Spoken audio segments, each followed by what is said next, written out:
everybody. My name is Joe Aguirre, and I'm the Field Service Manager for Managed Mobile. I am being assisted today by my two Field Service Supervisors, Amador Morales and Jimmy Aguirre. The objective for today's class is post and pre-trip inspection. And also, one thing you want to make sure while you're doing your inspection, you want to have the keys to out of the ignition and in your pocket or in your possession. Another thing you want to use, I see most of you guys, a couple guys not wearing glasses. You guys are drivers, so protect your eyes. Make sure the truck's not leaning to any side. You're going to look for puddles.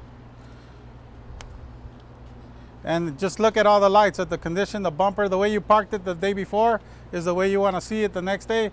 There's a couple places you could leak engine oil, coolant in the front, power steering fluid. In the back, you could leak 75-90 gear oil. So you want to see if there's signs of puddles. The first thing we want to do is, since the oil, check the oil before we start the vehicle. So this is when you want to do it, or else you're going to have to wait. If you ran the truck first and then start doing it, you're going to have to wait for all the oil to settle. At this point, this first thing before you even take it, you check the oil.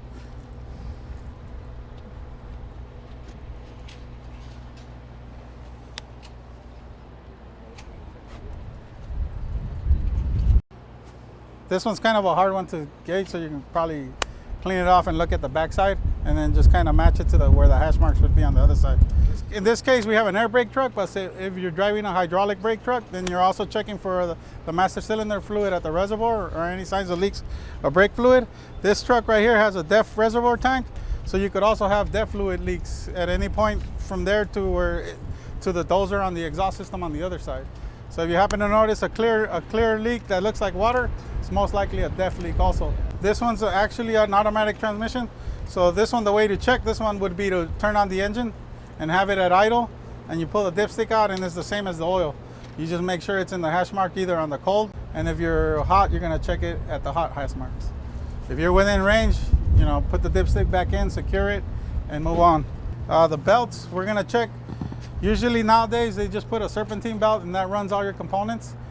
It's fire extinguisher, properly mounted and readily available. If you have an emergency and somebody is coming to help you and they can't find your fire extinguisher and say your truck's on fire, the chances are that he's gonna wanna help you is if he finds your fire extinguisher right away. Reflective triangles, yes, the red box with the 3 triangles, make sure they're not broken. Make sure they're also, not necessarily readily available, but you wanna know where they're at. So if you do break down, you don't spend half the time trying to find them and put yourself at risk out there. Want to check the seat belt? You grab it, make sure it's not twisted, it's free, it doesn't have tears or it's fraying. You want to engage it, make sure it locks in place. Windows, you want to operate the windows up and down, make sure that they go all the way down and they come all the way up, and none of them are broken or missing, or if they're off the regulator and they don't come up or they don't sit. Mirrors, again, pretend like you're going to take off. You want to check, make sure they're got yourself a proper view on both sides. Turn on the vehicle. I'm going to start the vehicle right now, so make sure you want to make sure nobody's walking around your vehicle, just checking it out. I'm going to check the defroster, make sure it's actually shooting up air in the defroster position. And then I'm going to run through the positions, make sure the AC works and the heater works and it works in floor. Every position needs to be working. Make sure my water temperature, obviously you're going to start it, so it's going to be cold. We're going to check the operation of the windshield wipers. So you want to make sure that the windshield wiper doesn't come off the windshield, that it's sitting flat on the glass. Now we're gonna check the lights. In this case, they're gonna call through the lights. You're gonna check left, right, high beams. They're all good. So he needs a stoplight, checking the stoplight, and then I would put it in reverse and you would check the backup lights. We're gonna check the parking brake. The way you would do it here is this one would be easy. Just set the parking brake and do a bump test on it. Just try to take off. If it doesn't move, it's working. The truck is the same thing. Just set the parking brake. Try to move the vehicle in first gear. If it doesn't move, your parking brake's good. Hydraulic vehicle, again, the same thing. Just set it. Try to move it. Don't put it in first and pop the clutch on it. It might move a little. Okay, checking tires with a hammer is good as far as making sure you don't have any flats. The problem with that is you could be 20 psi under, 15 psi under, and your tire will still feel like, with the hammer, it'll still feel okay. The back ones, you obviously want to check both, and you want to make sure there's nothing in between. If you catch something in there, it's gonna be like your foam vibrating. Who can tell me what the minimum tread wear on a rear tire is? Yeah. And on the front? 4/32. Okay. How do you guys measure that? You guys use the penny method or Quarter. a quarter? Oh. Okay. A good thing to do also is see this triangle right here. That's the low wear indicator. When you get on these triangles, there's one right here. There's one right there. So that's where you would look to see if you're low. If you hit that spot and it's already flush at that spot, it's time to replace it. Is it at the point of the triangle when it Yeah, wears? the triangles were the wear. At the point, right? Yeah. So if you don't have a penny or one of these gauges, see, like we just measure them like this for you guys. This tire's at 10-30 seconds, so you got about 8-30 seconds to go before it's low. You don't ever want to see welds. If you see welds, they're illegal. None of the wheels should ever have a weld in it. That's a big no-no. Do the tires feel good? Yes. Okay, let me give you the actual pressure. And that you will find here on the door. It's 110 in the back. So go ahead and check them. 100. So they're 10 psi under. Both of them 100. Both of them are. Check the fronts. Oh, okay. It was 96. If you guys say you guys do share vehicles, different guys. The guy that drove it the day before you guys actually clipped it somewhere and he just parked it and you pick it up the next day and don't DVIR it, you're probably gonna own that damage that he did. It's always the last guy that gets caught.